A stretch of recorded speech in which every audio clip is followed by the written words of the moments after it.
یا دی مدد.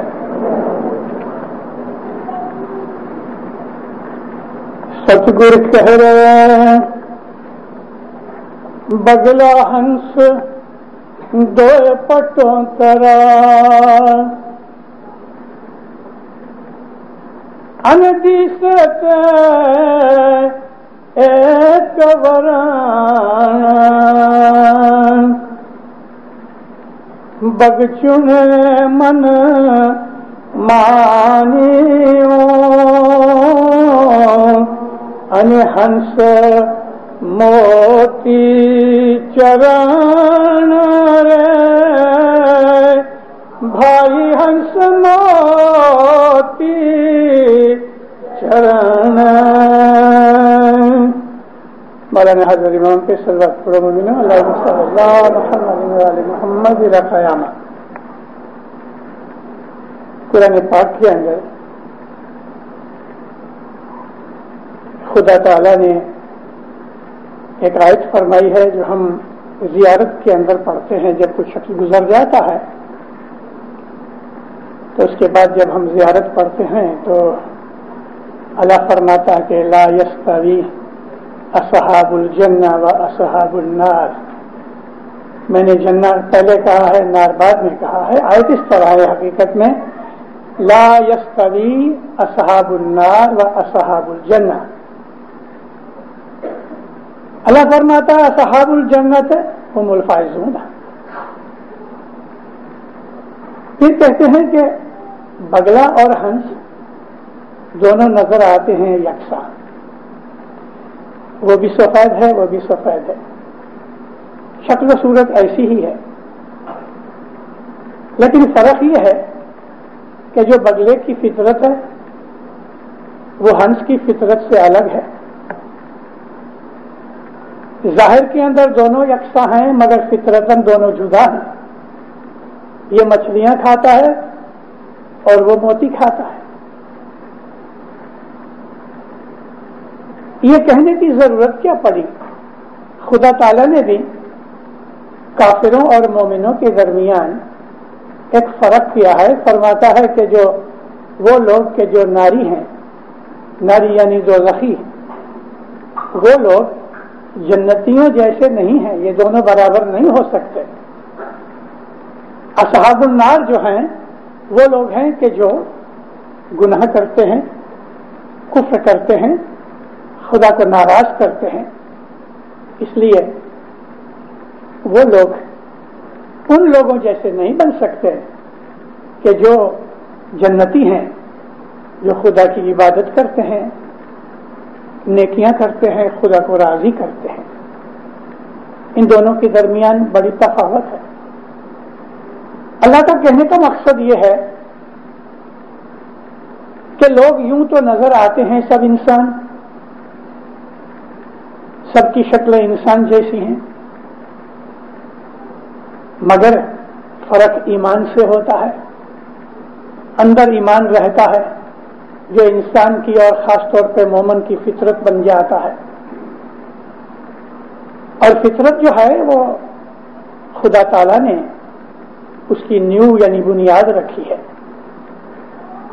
ہر انسان جو پیدا ہوتا ہے، چاہے وہ کسی بھی قوم میں پیدا ہو، وہ ہندوؤں میں پیدا ہو یا کرسچنوں میں پیدا ہو، یا کافر کے گھر میں پیدا ہو یا مومن کے گھر میں پیدا ہو، ہر بچہ اسلام کے اوپر پیدا ہوتا ہے.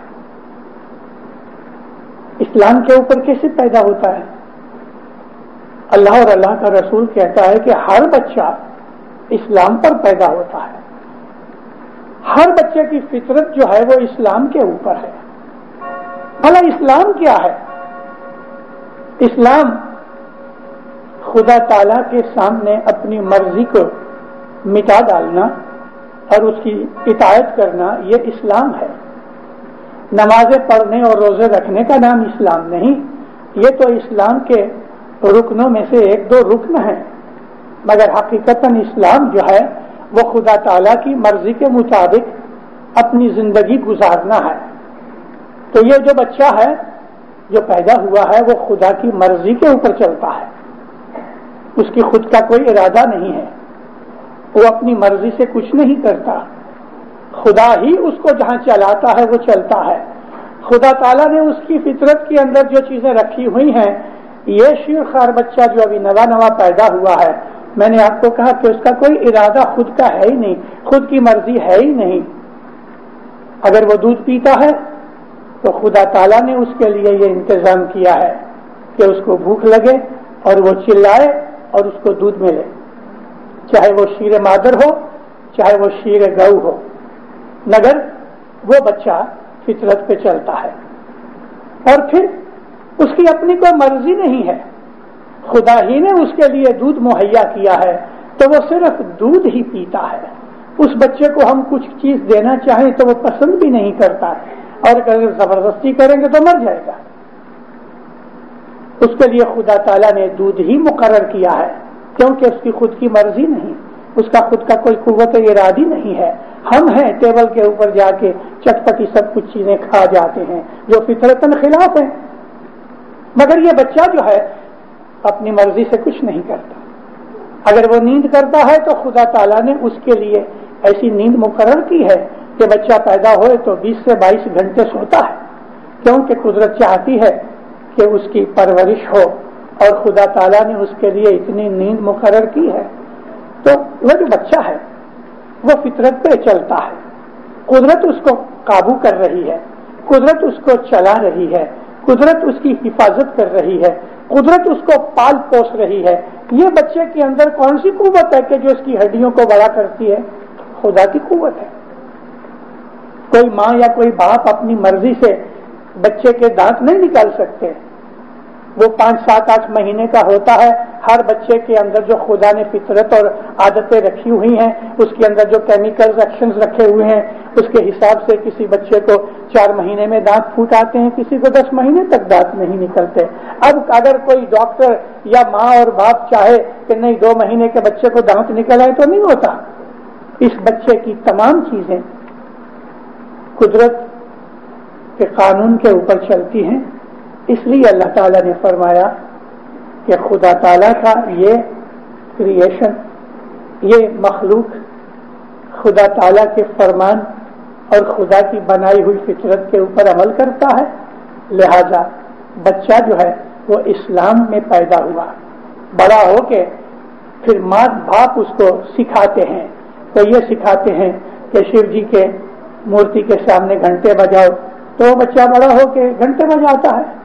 اگر ماں باپ نے یہ سکھایا کہ جماعت خانے جا کے دعا پڑھو تو وہ جماعت خانے جا کے دعا پڑھے گا۔ اگر ماں باپ نے یہ سکھایا کہ وہ کرسچن ہو جائے اور وہاں جیسس کو اپنا سب کچھ مانے تو ایسا ہو جائے گا۔ مگر جب وہ بڑا ہوگا، 20-25 برس کا ہوگا، علم سیکھے گا، پھر اس کے اندر خود کی قوت ارادی یہ جو پیدا ہوتی ہے، تو پھر وہ رائٹ اور رانگ کو سمجھنے کی یہ جو علم سیکھتا ہے تو اپنے خود فیصلے کرتا ہے، کیونکہ اب اس کے اندر شعور پیدا ہو گیا، عقل پیدا ہو گئی ہے۔ مگر بچہ پیدا ہوا اسلام پر، تو انسان کے اندر فطرت کے تقاضے جو ہیں وہ خدا نے بنائے ہوئے ہیں، اور ان فطرت کے قاعدے کے اوپر چلنے کے لیے خدا نے ہمارے سامنے گائیڈنس بھی رکھ دی کہ جو ہی بچہ پیدا ہوا، کچھ مدت کے بعد جب اس کے اندر ارادہ پیدا ہوتا ہے، تقریباً 4 مہینے جب بچہ پیدا ہوتا ہے تو 4 مہینے کی عمر تک اس کے اندر تھوڑا شعور اور ارادہ آتا ہے۔ اس کو 2-4 کھلونے دے دو تو 2-4 میں سے وہ ایک کو پسند کرے گا اور ایک کھلونے کو زیادہ پسند کرے گا دوسروں سے۔ بعض بچے اتنے دل لگا لیتے ہیں کہ اگر وہ کھلونا کہیں ٹوٹ جائے یا گم ہو جائے تو اتنا روتے اور ضد کرتے ہیں کہ نہیں مجھے وہی کھلونا چاہیے۔ کیا یہ اٹیچمنٹ ہو جاتی ہے؟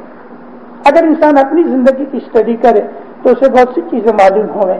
مولانا علی شاہ ماباب صلی اللہ علیہ کا ایک فرمان ہے، مولا فرماتے ہیں بچہ جب پیدا ہوتا ہے تو وہ علی کو دیکھتا ہے، 3-4 مہینے تک وہ روز علی کو دیدار کرتا ہے۔ مولانا علی شاہ فرمایا اس کی نشانی یہ ہے، یہ 2-3 مہینے بچے کو سامنے رکھ کے خراب منہ بناؤ، اس کو ڈرانے کی کوشش کرو، بچہ نہیں ڈرے گا۔ کیونکہ ابھی تک اس کے اندر خود کا ارادہ اور شعور پیدا نہیں ہوا، وہ فطرت کے اوپر چل رہا ہے، وہ علی کا دیدار کرتا ہے۔ لیکن مولا کہتے ہیں جب وہ 3-4 مہینے کا ہو جاتا ہے اور جب علی کا دیدار بند ہو جاتا ہے تو پھر اس کو ڈراؤ تو وہ ڈرتا ہے، روتا ہے، چیختا ہے۔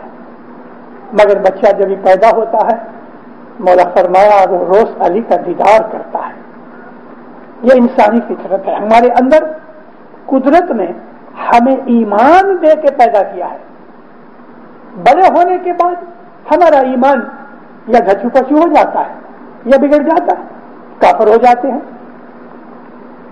مگر پیدائش ہماری ایمان کے اوپر ہے۔ اس لیے اگر ہم ایمان میں کے اوپر پیدا ہوئے ہیں تو خدا نے انتظام کیا، نبیوں کی معرفت، لوگوں کو ہدایت کی کہ تم اپنی اولاد کو مذہب کے اوپر چلاؤ۔ رسول اکرم کی ایک حدیث ہے، نبی فرماتے ہیں کہ اپنے گھر والوں کو مجبور کرو کہ وہ نماز پڑھیں اور مسجد میں جائیں، اور اگر نہیں مانتے اور ضرورت پڑے تو رسول اکرم فرماتے ہیں کہ ان کو پیٹو، ان کو پیٹو۔ یعنی پیٹنے کا یہ مطلب نہیں ہے کہ ان کو اتنا مارو کہ لہو لہان ہو جائے، یہاں پیٹنے کا مطلب ہے کہ ایک ہلکا سا تھپڑ مارو، ہلکی سی سزا دو، مطلب کہ اس کو تم مجبور کرو اس عمر کے اندر کہ وہ مذہب کے اوپر چلے، کیونکہ یہی وہ عمر ہے کہ اگر وہ مڑ گئی تو پھر سیدھی نہیں ہوئے گی، اور اگر سیدھی رکھ لی تو پھر مڑنے کے لیے اس کو بہت تکلیف ہوگی۔ یعنی اگر ہم نے چھوٹی عمر سے، پیدائش سے ہی بچے کے ساتھ ایسا سلوک کیا کہ وہ مومن بنے تو دینداروں جوان ہونے کے بعد انشاءاللہ زندگی بھر اس کا ایمان خراب نہیں ہوگا۔ اگر کبھی کسی وقت دنیا کے کسی لالچ میں آ کے وہ پھسل بھی جائے گا تو اس کی جو کانشیسنیس ہے، ضمیر جو ہے اس کو پھر سیدھی راہ پہ لے آئے گا۔ لیکن اگر ہم نے بچپن کے اندر یہ کہہ کے ابھی تو چھوٹا ہے، بڑا ہو کے خود سمجھ جائے گا، اگر ہم نے یہ کہہ دیا تو وہ بچے کا خدا حافظ، یہ بچے پھر بگڑ جاتے ہیں۔ آج اس دنیا کے علاقے میں جس کو ہم نارتھ امریکہ کہتے ہیں، جہاں آج آپ بیٹھے ہوئے ہو امریکہ میں، اور شمال کے اندر کینیڈا ہے، ہماری لگ بھگ 55,000 کی جماعت دونوں طرف شاید 60,000 کے قریب ہے۔ 38-39,000 اسماعیلی آج کینیڈا میں ہیں اور لگ بھگ 20,000 جتنے امریکہ کے اندر ہیں، تو یہ تقریباً 60,000 اسماعیلی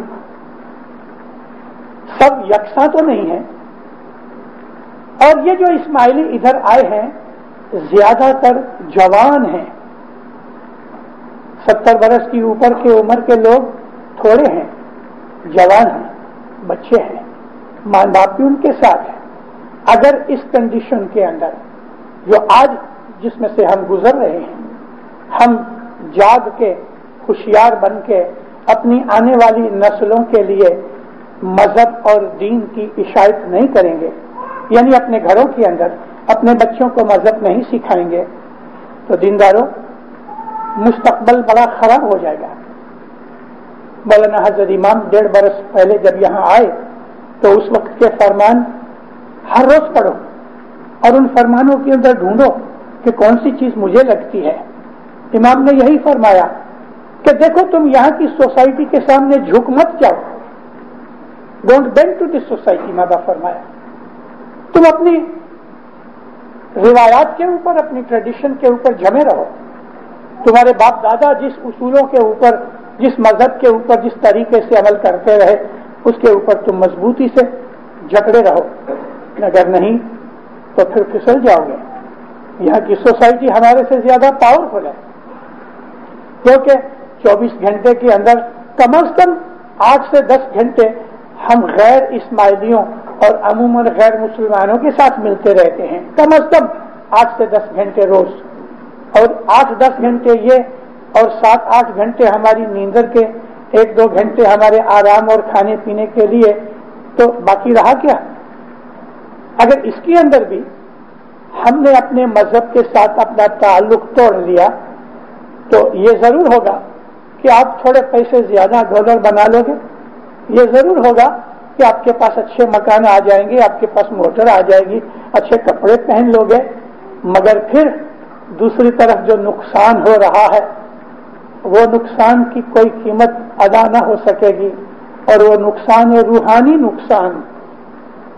روحانی نقصان، اگر ہماری روحانیت مضبوط ہے اور دنیا کی حالت کبھی کمزور بھی ہو گئی تو انشاءاللہ روحانیت مضبوط ہونے کی وجہ سے ہماری دنیاوی کمزوریاں تکلیفیں بھاگ جائیں گی۔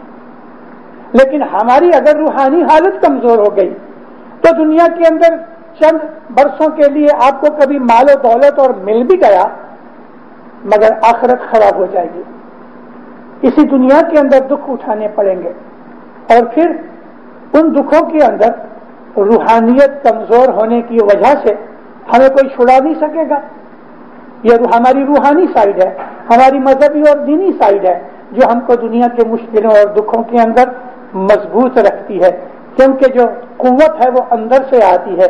2-3 ڈاکٹرز بیٹھے ہوئے ہیں یہاں، ان ڈاکٹروں کو کسی وقت جا کے پوچھو، ان کے پاس سینکڑوں ہزاروں مریض آتے ہیں، ان مریضوں کے اندر ایسے بھی بہت ہوتے ہیں کہ جو مریضوں کی قوت ارادی یعنی ول پاور ویک ہو گئی ہوتی ہے، ان کا یہ ڈاکٹر لوگ اچھی طرح علاج نہیں کر سکتے، ان کی ول پاور کمزور ہو گئی ہے، اور ڈاکٹر اس کو کتنا بھی سمجھاوے، اس کو دوا دارو دے لے، مگر اگر اس کی ول ہی نہیں اچھا ہونے کی تو ڈاکٹر دوائیں دے دے کے اس کو اچھا نہیں کر سکتے، نہیں کر سکتے۔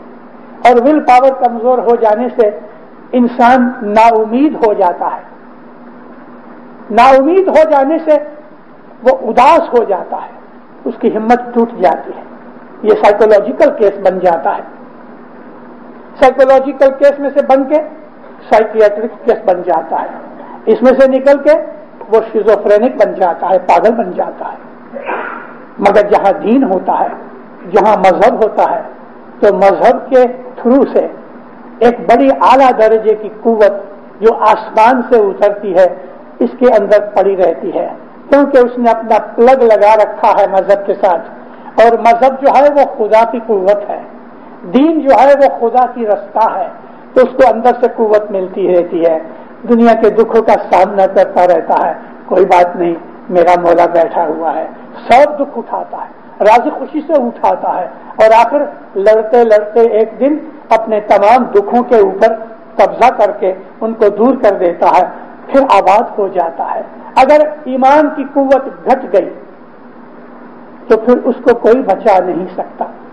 ہماری دعا کے اندر ہے اللہم یا مولانا من کا قوتی، میری جو قوت ہے وہ تیرے سے ملتی ہے مجھے، انتا قوتی پہلی دعا کے اندر ہم اس طرح سے پڑھتے تھے، ابھی دونوں دعاؤں کے اندر تھوڑا فرق ہو گیا، لیکن انتا قوتی کہو یا من کا قوتی کہو مطلب ایک ہی ہے کہ میری جو قوت ہے وہ تیرے طرف سے ملتی ہے، یا تو ہی میری قوت ہے۔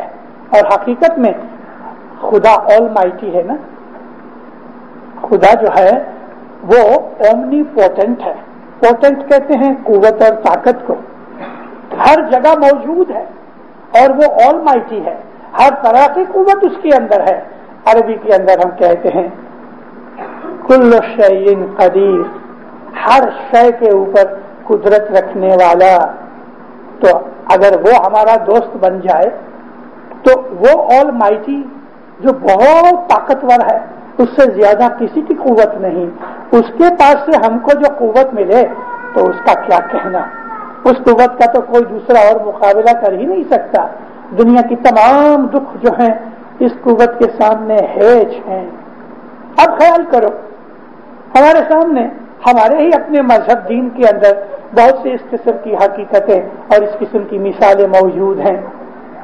رسول اکرم نے اپنی نبوت کا اعلان کیا، جو ہی اعلان کیا تو نبی کریم کے جو رشتہ دار تھے وہ دشمن بن گئے، حالانکہ یہ جانتے ہوئے بھی کہ محمد نے ساری زندگی کبھی جھوٹ نہیں بولا، یہ جانتے ہوئے بھی کہ محمد ہے وہ امین ہے، اس میں کوئی برائی نہیں، مگر جو ہی رسول اکرم نے اپنی نبوت کا اعلان کیا آپ کے رشتہ دار دشمن ہو گئے، ان کی دشمنی بڑھتی گئی، یہاں تک بڑھی کہ اللہ تعالیٰ کا حکم ہوا کہ اچھا ابھی تم شہر چھوڑ کے چلے جاؤ۔ حضور مدینہ آ گئے۔ مدینے کے اندر انصار پہلے سے ہی مسلمان تھے، اور مکہ میں سے بھی بھاگ کے کچھ لوگ ادھر آ گئے۔ تو مکہ کے لوگ بھاگ کے ادھر گئے تو مکہ والوں کو ندامت اور شرمندگی ہوئی کہ بھائی ہمارا ان لوگوں کے اوپر زور نہ چل سکا۔ یہ چیز سے مکہ کے جو مشرکین تھے ان کو بہت برا محسوس ہوا، شرم بھی آئی، غصہ بھی آیا۔ چلو انہوں نے 1050 آدمی اکٹھے کیے لڑنے والے، ابو سفیان کی سرکردگی سپہ سالاری کے اندر اور ابو جہل کے انسٹیگیشن کرنے کے ساتھ یہ لوگ ادھر مدینے کے اوپر حملہ لے کے آئے۔ 90 مسلمان ہوئے، جس میں غریب کسان زیادہ تھے، پیسے والے اور بہت بڑے انفلوئنس والے تو بہت تھوڑے تھے۔ حضور نے اعلان کیا کہ یہ لوگ آتے ہیں لڑنے کے لیے۔ مسلمان کھڑے ہو گئے۔ 1050 آدمی بدر میں آ کے ٹھہر گئے، یہاں سے 313 گئے، لیکن یہ 313 میں 3 آدمیوں کے پاس بھی تلواریں نہیں تھیں، سواری کسی کے پاس بھی نہیں تھی۔ ایک تھا جس کے پاس ایک گھوڑا تھا، ہتھیار ہی نہیں تھے۔ یہاں تک کہ لوگوں نے لڑنے کے لیے اونٹ کے پاؤں کی ہڈیاں اٹھائیں۔ ان کے پاس لکڑی بھی نہیں تھی، کیونکہ عربستان میں لکڑی ہے ہی نہیں، بہت کم ہے، تو لکڑی نہیں تھی کہ بہت بڑا کوئی شتیر اٹھا لے گئے۔ لوہے کی چیزیں بھی بہت کم تھی، مگر جو کچھ بھی ہاتھ میں آیا، کسی کے ہاتھ میں اونٹ کے پاؤں کی ہڈی آ گئی تو وہ ہڈی لے کے چلا گیا۔ 2 لڑکے تھے 11 12 برس کے، جب یہ ریکروٹمنٹ ہوتی تھی بدر میں جانے کے لیے تو بچوں کے لیے حکم نہیں تھا۔ اب یہ بچے جب ادھر گئے اور سب لائن میں کھڑے تھے ریکروٹمنٹ پہ، تو یہ بچے اپنے انگوٹھوں کے اوپر کھڑے ہو گئے تاکہ ان کا قد 2-3 انچ بڑا نظر آئے۔ اور جب اس نے نیچے دیکھا، رسول اکرم بھی دیکھ رہے تھے، تو اس نے ان کو ریجیکٹ کر دیا۔ مگر ان کی قوت اور ارادہ دیکھ کے، ان کی ہمت دیکھ کے نبی کریم نے کہا ان 2 بچوں کو قبول کر لو، اگرچہ یہ بچے ہیں مگر ان کا ارادہ دیکھو، کتنی ان کی مرضی تھی، ان کے اندر کتنا یہ جوش تھا کہ وہ لڑائی میں جانا چاہتے ہیں۔ عمر کم ہونے کے حساب سے، قد چھوٹا ہونے کے حساب سے قبول نہیں کیا جاتا، تو وہ اپنے پاؤں کے پنجوں پہ کھڑے ہو گئے تاکہ ان کو قبول کیا جائے۔ ان کی یہ نیت دیکھ کے نبی فرمایا ان کو لے لو۔ آپ کو معلوم ہے انہی 2 بچوں نے ابو جہل کو مارا جو سب سے بڑا دشمن تھا۔ انہی 2 بچوں نے ابو جہل کو مارا کہ جو ہاتھ میں نہیں آتا تھا۔ کہنے کا میرا مقصد یہ تھا کہ قوت تھی، جوش تھا، ایک دل تھے، ایمان سب میں یکساں تھا۔ مر جائیں گے تو اللہ کے پاس ہم شہید کہلوائیں گے، اگر زندہ رہے تو فخر کریں گے کہ ہم اللہ کے راستے میں جہاد میں گئے تھے اور زخم کھائے۔ کیا قوت تھی! یہ قوت کدھر سے آئی؟ 1050 آدمی دشمن، جس میں بڑے بڑے ہٹے کٹے، بڑے بڑے پہلوان شاہزور تھے، کشتی لڑنے والے، اور بڑے بڑے حرب زدہ تھے، یعنی ملٹری کے اندر بڑے لڑائیاں کرنے والے تھے۔ ان تمام پہلوانوں کے سامنے یہ 313 کا جتھا، جن کے پاس تلواریں نہیں تھی، لڑنے کے لیے بھالے نہیں تھے، ان کے پاس تیر کمان 2-4-5 آدمیوں کے پاس تھے، ان کے پاس سپیئرز نہیں تھے، تو ان کی ہڈیاں اٹھا لی۔ یہ جوش تھا، یہ قوت تھی ایمان کی۔ 70 آدمی مار ڈالے، 313 آدمیوں میں صرف 3 آدمی مرے، لیکن دشمنوں کے 70 آدمی مارے گئے، 70 آدمی قید ہو گئے، باقی کے بھاگ گئے، زخمیوں کو لے کے بھاگ گئے۔ بڑی شرم آئی ان کو۔ جب مکہ پہنچے تو عورتوں نے اپنی بنگڑیاں ان کو پیش کی، منہ نیچا کیے ہوئے۔ کئی لوگ تو اپنے گھر میں نہیں گئے کہ گھر کی عورتیں، مائیں، بہنیں، بیویاں تانا ماریں گی، لڑنے گئے تھے۔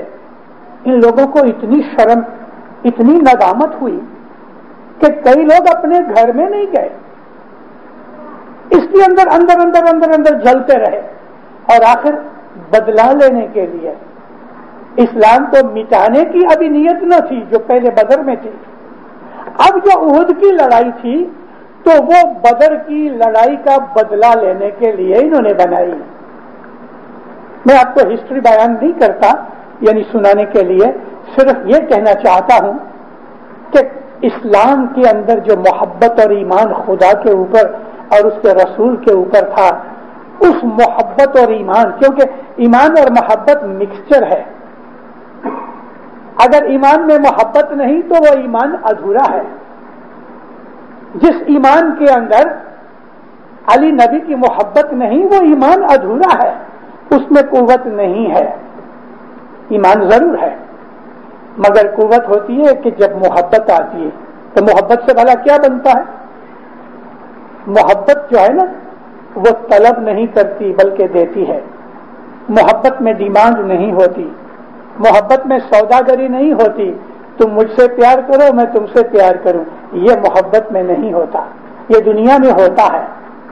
مگر اللہ رسول کے ساتھ، علی نبی کے ساتھ ہم جو ایمانداری رکھتے ہیں دینداروں، اس کے اندر ہماری ڈیمانڈ کچھ نہیں، ہم تو سرفروش ہیں، ہم تو اس کے اوپر فدا ہونے کے لیے ہیں، ہم اس کی کوئی قیمت نہیں مانگتے۔ یہی وہ بات تھی کہ اللہ تعالیٰ نے قرآن کے اندر فرمایا، لکھا ہوا ہے، اے نبی کہو ان کو کہ میں تمہارے پاس اپنی رسالت کا، اپنی نبوت کا کوئی معاوضہ اجر نہیں مانگتا، لا اسألکم اجر رسالت، میں اپنی رسالت کا تمہارے پاس سے میں اجر نہیں مانگتا، کیونکہ جو محبت دین کی محبت ہے، اللہ رسول کی محبت ہے، جس کو ہم علی نبی کی محبت کہتے ہیں، اس کے اندر تو ہمارا سر اس کے پاؤں میں پڑا ہے۔ ہم اپنی ایمان اور اپنی محبت کی کوئی قیمت نہیں مانگتے، ہم تو یہ چاہتے ہیں کہ تجھ پہ فدا ہو جائے۔ ارے رسول اکرم کی آرزو سنو، رسول اکرم کی خود کی آرزو سنو۔ نبی کی ایک دفعہ آواز کرتے تھے، بس آپ کو تھوڑا جوش آیا، حضور کہتے ہیں اے اللہ میں آرزو کرتا ہوں، میری خواہش ہے کہ میں تیرے راستے میں شہید ہو جاؤں، پھر میں زندہ ہوں، پھر میں شہید ہو جاؤں، پھر میں زندہ ہو جاؤں، پھر میں شہید ہو جاؤں۔ یعنی حضور کی آرزو کیا تھی کہ میں مر جاؤں پھر زندہ ہوں پھر مر جاؤں مگر تیرے راستے پہ شہید ہوتا رہوں۔ حقیقت میں یہ تو ہندوؤں کی دعا ہے، ہندو کہتے ہیں کہ جنموں جنم اوتار لے کے میں تیری خدمت کروں، مگر یہ رسول اکرم کی آرزو ہے۔ اس آرزو کے اندر ہے کیا؟ محبت، کہ تیرے راستے پہ میں فدا ہو جاؤں، یہ بہت بڑی چیز ہے، اسی کا نام ایمان ہے۔ اور جب ایمان اور اس کے اندر یہ محبت آتی، اور محبت شناخت کے بغیر نہیں ہوتی، مگر ایمان کے ساتھ جب محبت ہوتی ہے تو دینداروں پھر زمین آسمان میں اس قوت کے سامنے کوئی دوسری قوت نہیں۔ کیوں کہ یہ ساری کی ساری قوت عرش سے اترتی ہے، اس آدمی کے دل کے اندر عرش سے اترتی ہے، ان کو اس بات کی خبر بھی نہیں پڑتی۔ محبت اور جوش، کیونکہ محبت میں جوش ہی گرمی ہوتی ہے، ایمان کے ساتھ جب ملتے ہیں تو حالت یہ ہوتی، احد کی لڑائی تھی، احد کی لڑائی میں ایک صحابی لڑ رہے تھے، بڑے جوشیلے تھے، گھوڑے پہ بیٹھے تھے، لڑتے لڑتے کسی دشمن نے ماری جو تلوار تو ایک ٹانگ کٹ گئی، گھٹنے سے نیچے پاؤں کٹ گیا، اب پاؤں کٹ کے گر گیا ہے، خون بہ رہا ہے، لیکن اس کو پتہ ہی نہیں، اس کو معلوم ہی نہیں، درد بھی نہیں ہوا، کچھ بھی نہیں ہوا، کیونکہ جوش یہ تھا کہ دشمنوں کو ماروں، مگر خود کا پاؤں اڑ گیا، بالکل زمین پہ گر گیا ہے، اس کو پتہ بھی نہیں لگا۔ آخر جب کافر بھاگ گئے اور ذرا آرام ملا تو کسی نے اس کو کہا کہ دیکھ تیرا پاؤں اڑ گیا، ارے اب یہ گھوڑے سے نیچے اتر کے لنگڑاتے لنگڑاتے تلوار کی انی کے اوپر لکڑی کی طرح ٹیک لیتے لیتے اپنا پاؤں ڈھونڈ رہا ہے.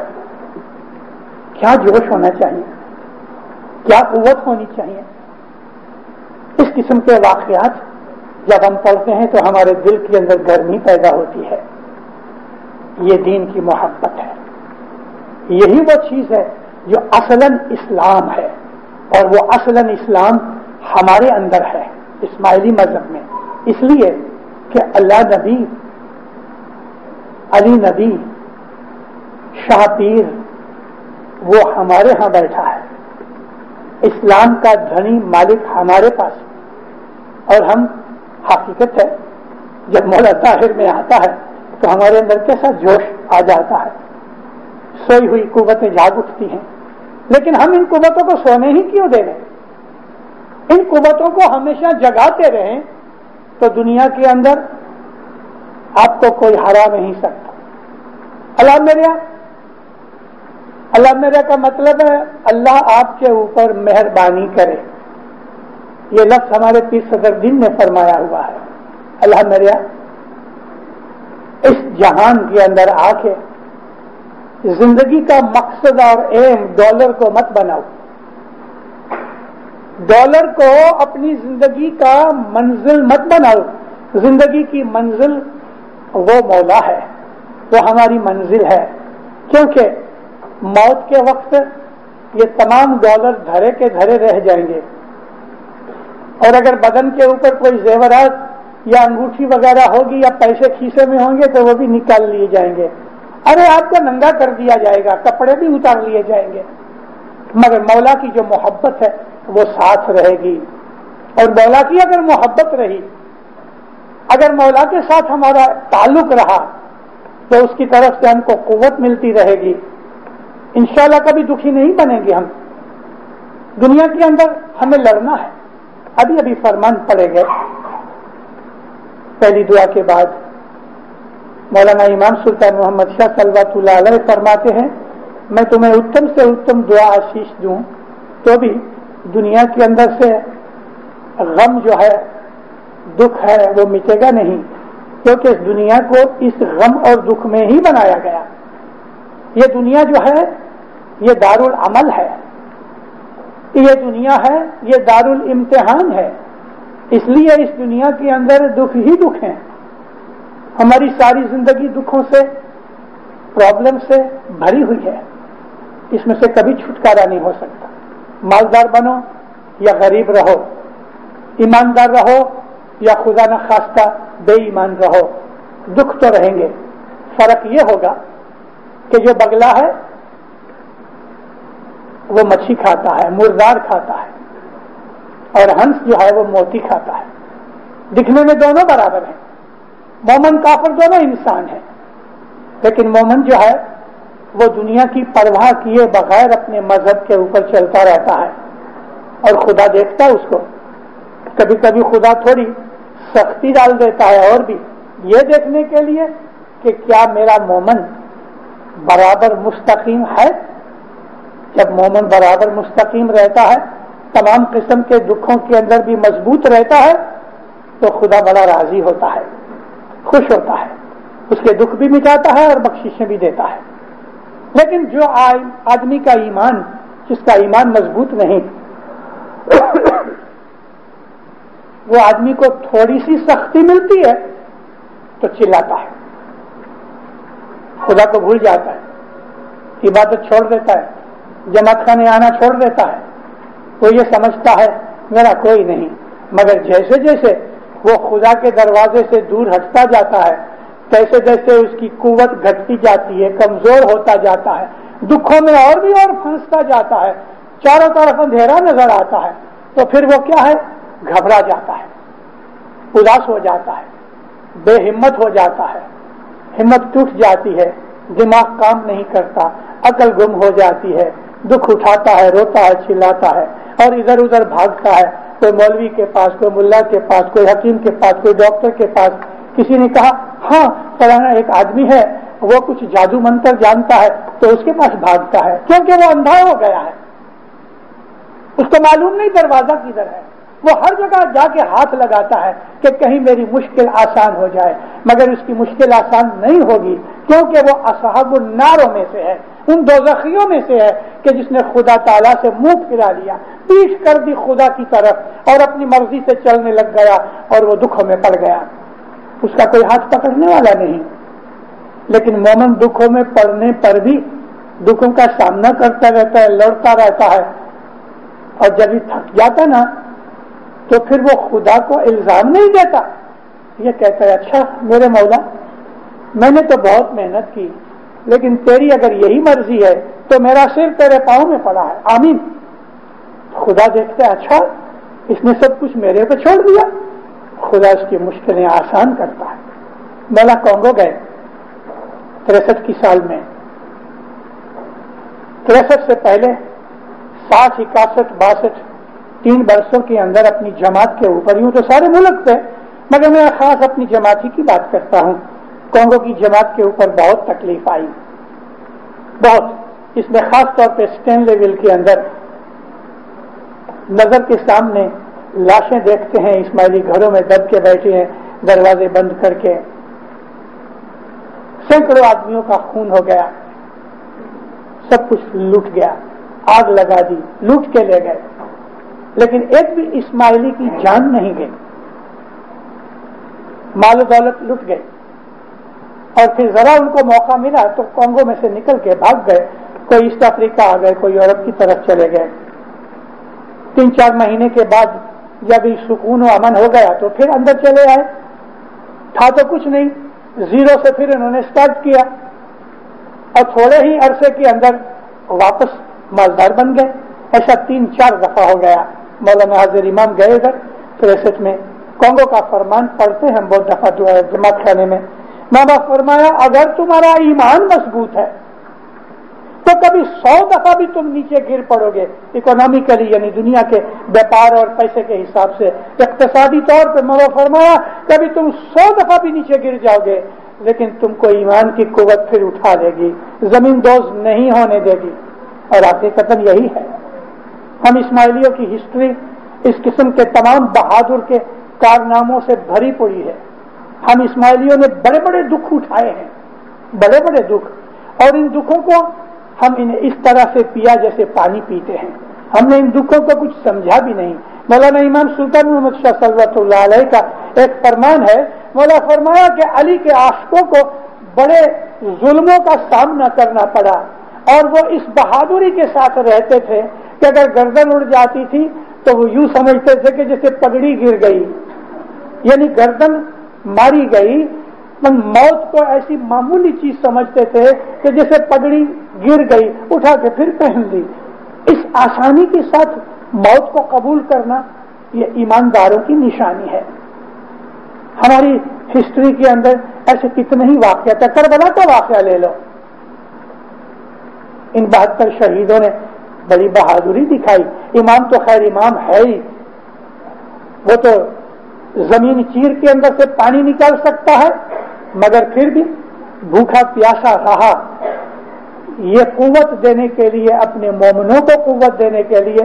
امام حسین نے بھی پانی نہیں پیا، اگر وہ چاہتے تو صرف پاؤں کی ٹھوکر سے زمین سے ایک چشمہ پھوٹ پڑے، لیکن ان بہادروں نے اپنے امام کے اوپر جانیں دیں، کہاں 72 جنے کہ 100 جنے، کہاں ابن سعد کا 30,000 کا لشکر ہے، کوئی کمپیریزن؟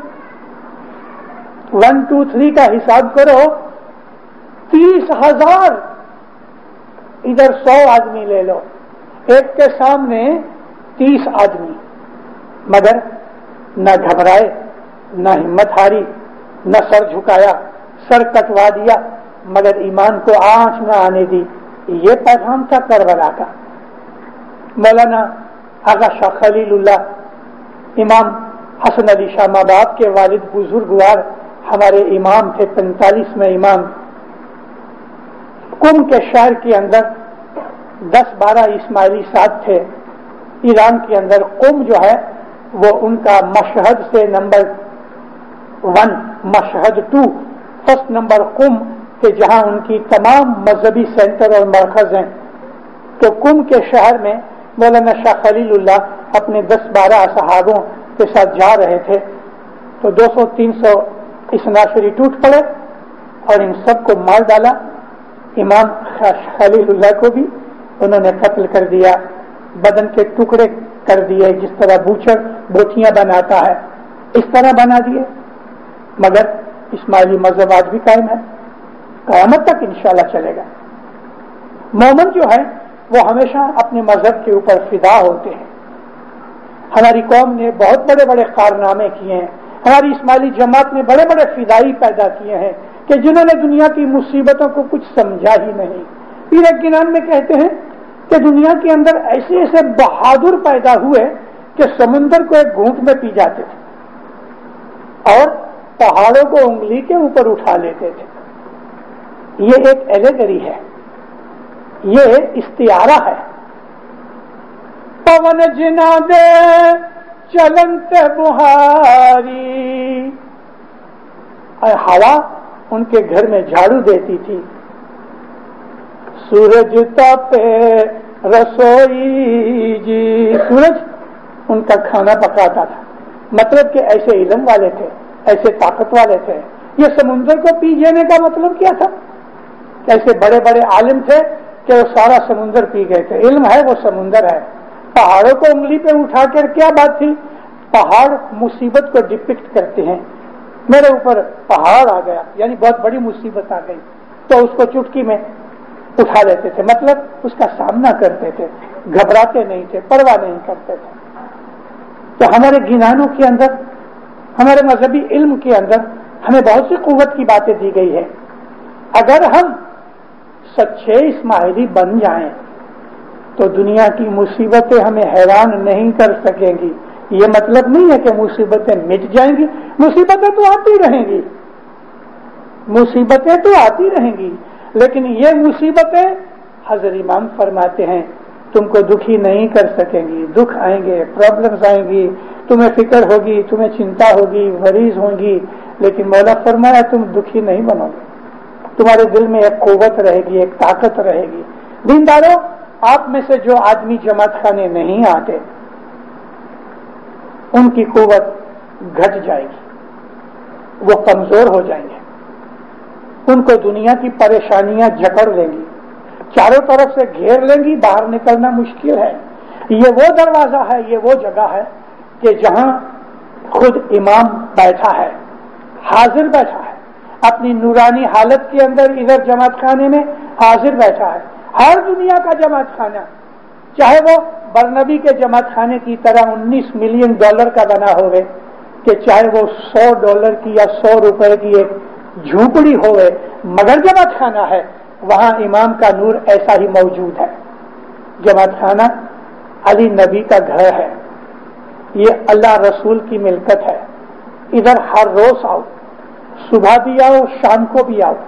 کبھی صبح نہیں آ سکتے, شام کو ضرور آؤ, ضرور آؤ. آپ کو دنیا داری ہے, آپ اس میں چاہو تو وقت نکال سکتے ہو. آپ کو کام کاج ہے, آپ چاہو تو اس میں سے یہ چیز آپ کھینچ سکتے ہو. اگر نہیں کھینچ سکتے تو اس کو کہو مولا مجھے توفیق دے, مجھے ایسا کام دے, میں روز تیرے گھر پہ جا کے میں تجھے سلام کروں. مومنوں, میں آپ کو ایک بات پوچھوں, آپ کسی آدمی کو گھر بلاؤ, بھائی آؤ میرے گھر پہ آؤ, آئیے نا کھانا کھائیے میرے ساتھ, چائے پیجیے, میرے گھر ضرور تشریف لائے. ہم کس عاجزی سے, عزت سے بعضوں کو ہم کہتے ہیں میرے گھر آؤ.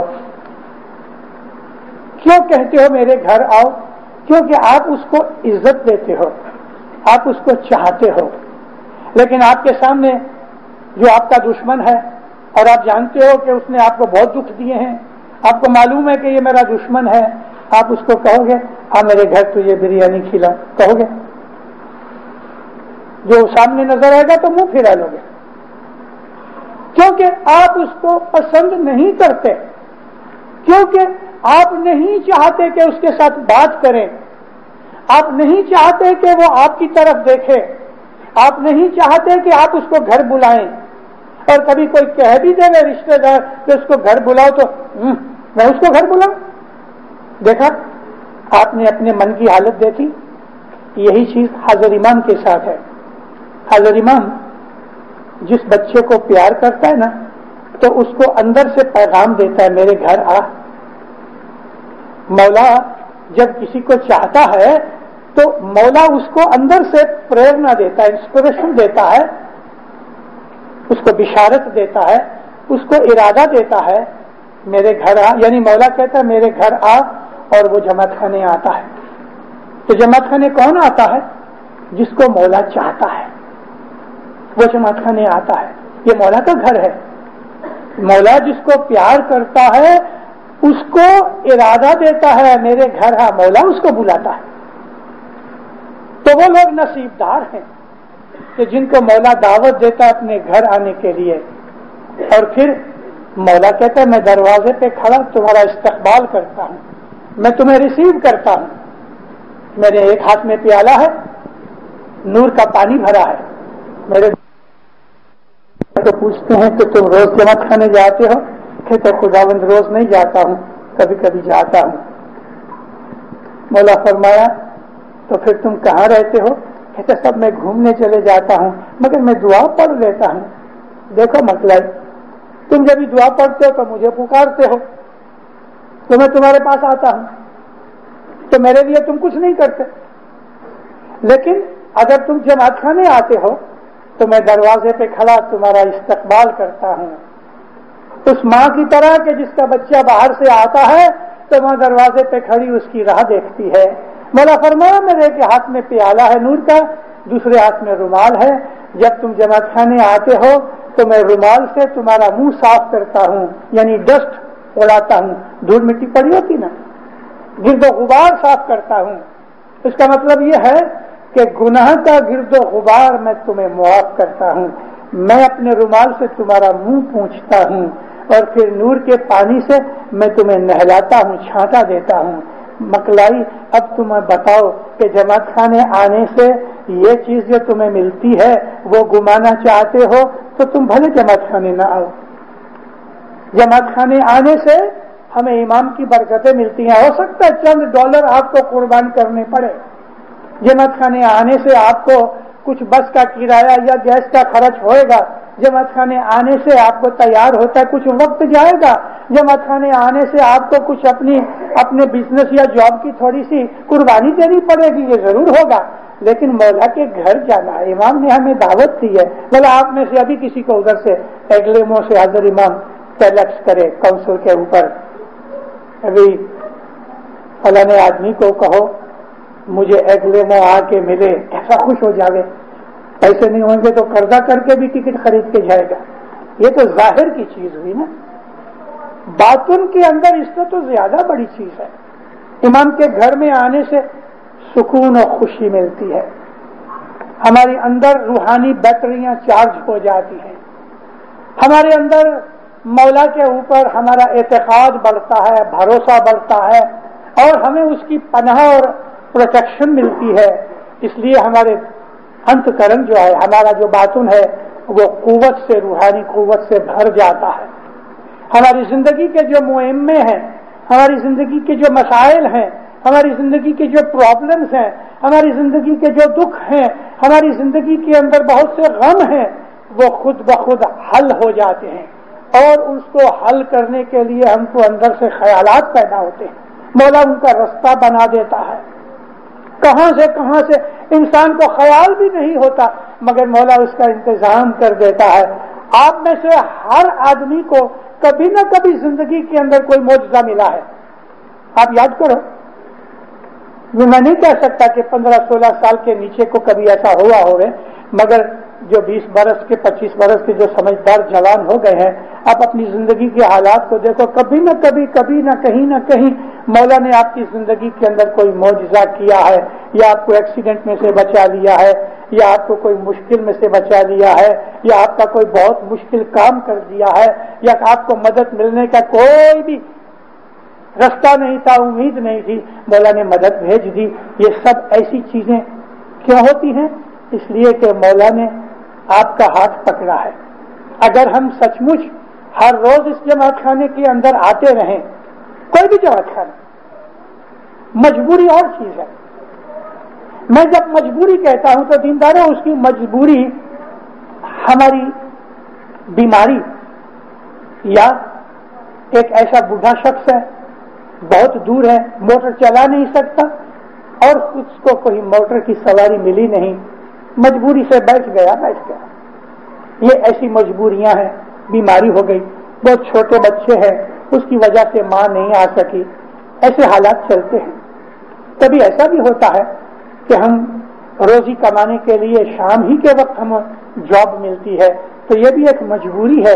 مگر جہاں بھی ہیں ہم اپنی مولا کو یاد کر لیں اور مولا کو کہیں یا مولا میں جلتا ہوں، میں تیرے گھر نہیں پہنچ سکتا، یا مولا روزی تو دیتا ہے، مجھے ایسی روزی دے میں روز تیرے گھر پہ آ کے تجھے سلام کروں. دارالسلام امام سلطان محمد شاہ کے زمانے کی تو بات ہے ہی، مگر حضرت امام کی ایک بات سناؤں، امام سلطان محمد شاہ کی بھی سناتا ہوں. مولانا حضرت امام شاہ کریم 66 کے اندر دارالسلام آئے. جب مہمانیوں کا سلسلہ شروع ہوا، ایک شخص تھا، وہ انجن ڈرائیور تھا. ایک دو دفعہ میں اپنی یہ بات واز میں کر گیا ہوں کہیں. انجن ڈرائیور تھا، بڑا پکا مومن تھا. تو مولا کے حضور میں گیا تو ماں باپ پوچھتے کہ کیا کام کرتے ہو؟ کہتے خداوند میں انجن ڈرائیور ہوں ٹرین کے اندر. ایسا؟ مولا نے دعا سیز فرمائی. تو کہتا مولا مجھے کچھ پوچھنا ہے. کیا ہے؟ کہتے مولا میرا دل بہت رنج ہوتا ہے. کیا بات ہے؟ کہتے خداوند میں 15 دن جماعت خانے نہیں جا سکتا. میری ڈیوٹی 15 دن شام کی ہوتی ہے، 15 دن صبح کی ہوتی ہے، یعنی ہر 15 دن میری ڈیوٹی بدلتی ہے اور 15 دن میری ڈیوٹی شام کی ہوتی ہے. میں جماعت خانے نہیں جا سکتا. مولانا حضرت امام فرمایا کوئی بات نہیں، تم انجن چلاتے چلاتے بھی دعا پڑھ لو اور تم دعا مانگو تو ضرور انشاءاللہ کوئی رستہ نکل آئے گا. دعا سیز فرمائی، چلا گیا. 3-4 مہینے کے بعد اس کی نوکری ادھر سے نکل کے اس کو آفس کے اندر کسی جگہ کے اوپر چھوٹے چھوٹے جو انجن ڈرائیور تھے ان کو سکھانے کے کام میں رکھ دیا. اور رات کی جاب مٹ گئی، دن ہی کی 30 دن صبح کی اس کو جاب مل گئی. اتنا خوش ہو گیا، روز صبح شام جماعت خانے آوے اور جماعت خانے میں آ کے خوشیاں پاوے. دعا مانگو مولا تو نے مجھے روزی دی، تیرا شکر گزار ہوں، لیکن یا مولا اگر تو چاہے تو میری روزی تھوڑی بدل دے، میں تیرے گھر آؤں، میں تجھے سلام کروں، میں تیرے پاؤں پڑوں، میں تیری دعا آشیش لوں. اس چرواہے کو یاد کرو، موسیٰ علیہ السلام جاتے تھے تو کسی چرواہے نے ان کی واز سنی ہوئی تھی کہ موسیٰ علیہ السلام خدا تعالیٰ کی تعریف کرتے تھے.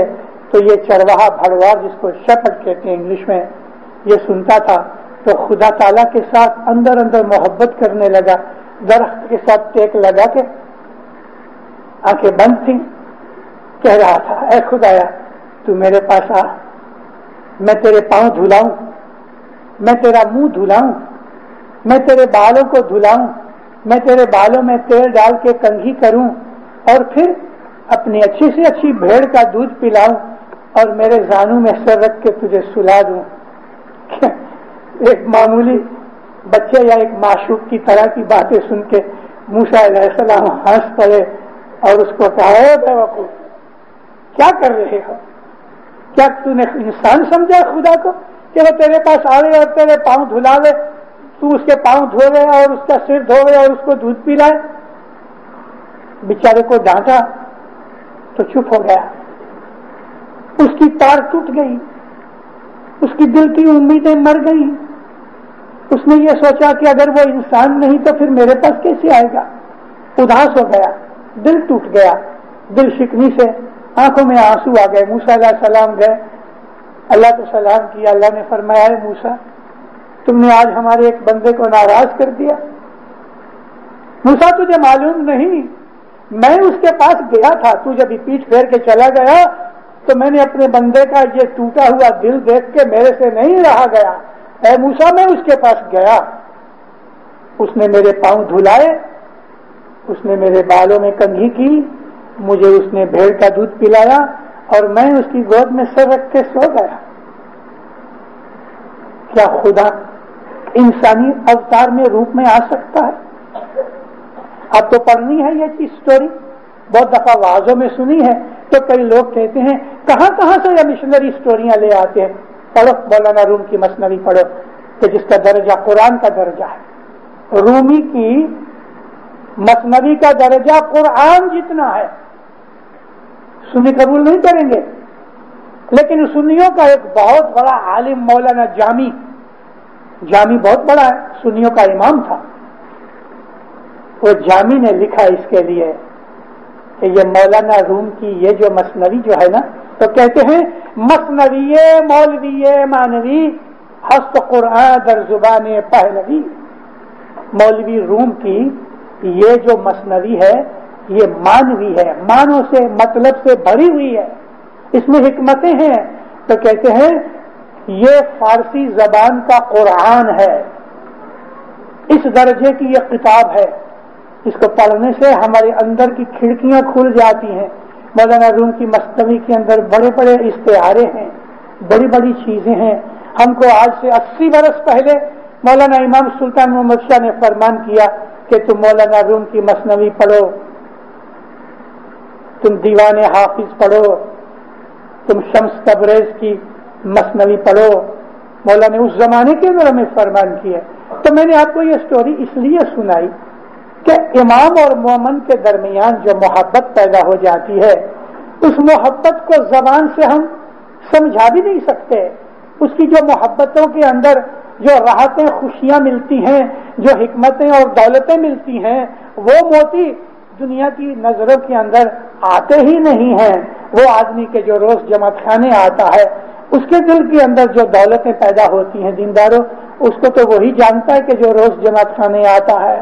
مولا فرماتے ہیں 4 پائی کے اوپر تمہیں کوئی بچھا کے لے کے آوے تو بھی جماعت خانے آؤ، کیونکہ میرے گھر میں تمہیں دعوت ہے۔ اس دعوت کو قبول کرنے کے لیے، دنیا اور دین کی راحتیں پانے کے لیے، دنیا کے اندر بھی ہمیں کامیابیاں ملیں، دنیا کے اندر ہمیں تندرستی ملے، عزت ملے، آبرو ملے، ہمیں دنیا کی دولتیں بھی اس گھر سے ملتی ہیں۔ کیوں کہ ہر چیز کا دینے والا وہ قادر مطلق ادھر حاضر و موجود بیٹھا ہوا ہے۔ تو پھر کہتے ہیں کہ بگلا اور ہنس دونوں یکساں ہیں، مومن کافر ایک ہی جیسے ملتے ہیں، لیکن جو مومن ہوتا ہے اس کے دل کے اندر محبت اور خوشیاں اور روشنی ہوتی ہے، یہ موتی ہیں۔ اور جو بگلا ہوتا ہے وہ تو مری ہوئی مچھلیاں کھاتا ہے، مردار کھاتا ہے، اور کبھی مچھلی نہیں ملتی تو زمین کے اوپر آ کے کیچڑ کھاتا ہے۔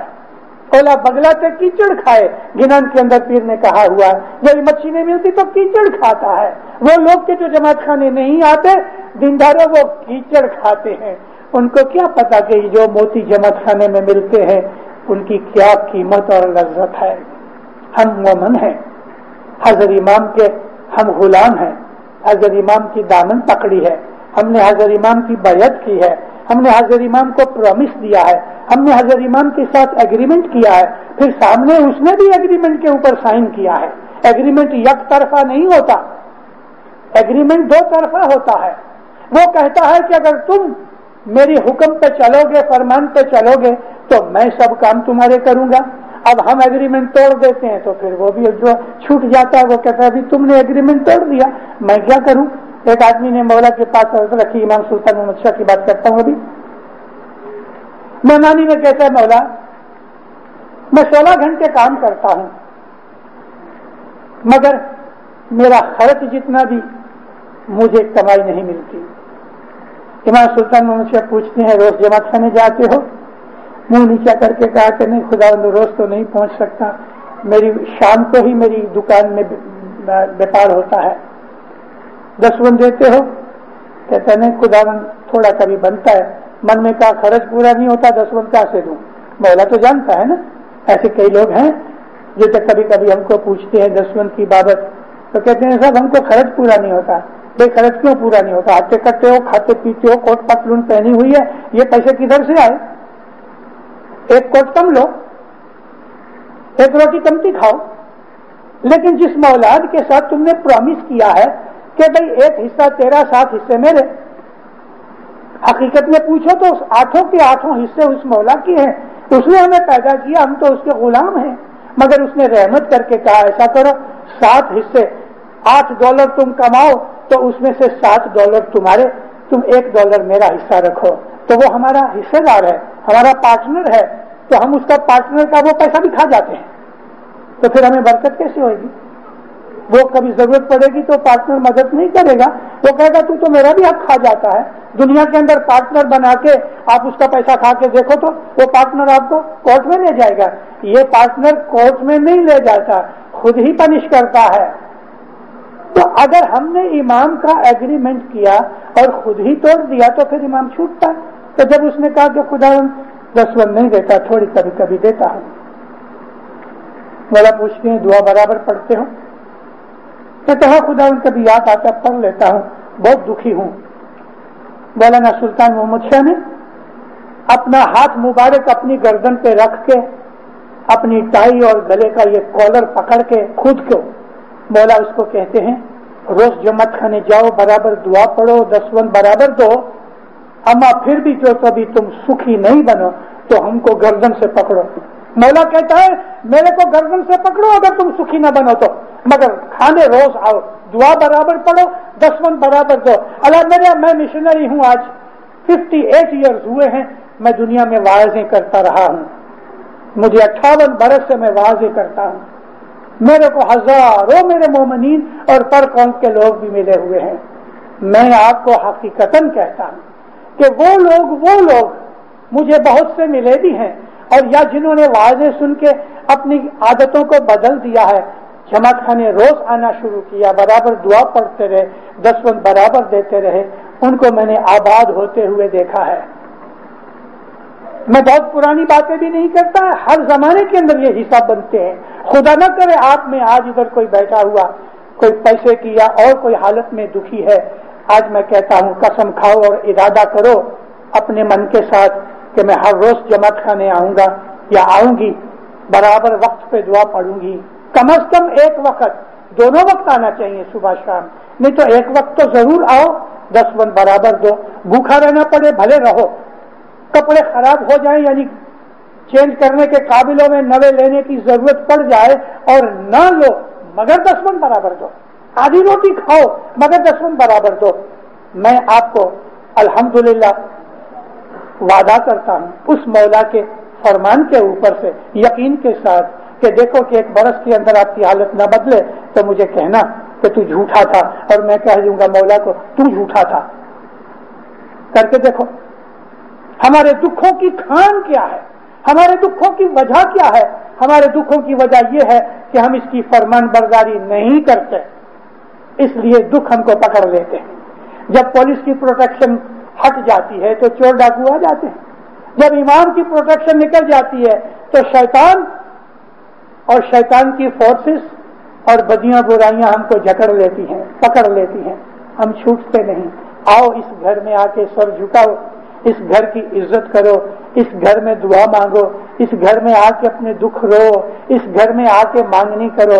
نہ ملے تو اس کو کہو کہ تو جھوٹا ہے, اور اس نے کہا ہے کہ تم آسودہ نہیں ہو تو مجھے گردن سے پکڑو. اس کا چیلنج کبھی کھوتا نہیں ہوگا. اصحاب النار جو ہیں ان کے دل جلتے رہتے ہیں, اندر جلاتے رہتے ہیں, منجھائے رہتے ہیں, گھبرائے رہتے ہیں, انگلش میں کہتے ہیں فرسٹریٹڈ رہتے ہیں. ان کو سوجتا نہیں, جب دکھ آتے ہیں تو آنکھوں سے اندھے ہو جاتے ہیں. یہ آنکھیں نہیں, اندر کی آنکھیں, ان کو پتہ نہیں لگتا ہم اب کیا کریں, گھبرا جاتے. لیکن جو مومن ہوتا ہے نا, اس کو معلوم ہے میرا مولا بیٹھا ہے اور حقیقت میں بیٹھا ہے, وہ مدد کرتا ہے. مولا آپ کو سکھی آباد کریں, ایمان کی سلامتی دے لیں, اپنے فرمان پہ چلنے کی توفیق دے لیں, 10 سکریت میں پورا رکھے. مولا ہر روز جماعت خانے آنے کی توفیق دے لیں. مولا آپ کی تمام دکھوں مصیبتوں تکلیفوں کو دور کرے. مولا آپ کو روحانی قوتیں دے لے. مولا آپ کی دعائیں قبول کرے. مولا آپ کی نیت کو قبول کرے. مولا آپ کو اپنا چھتر چھایا میں رکھے. مولا ہر بابت میں, ہر نیک بابت میں آپ کی مدد کرے. مولانا حاضر امام زہر بات دیدار نصیب کرے. سکھی رہو, آباد رہو.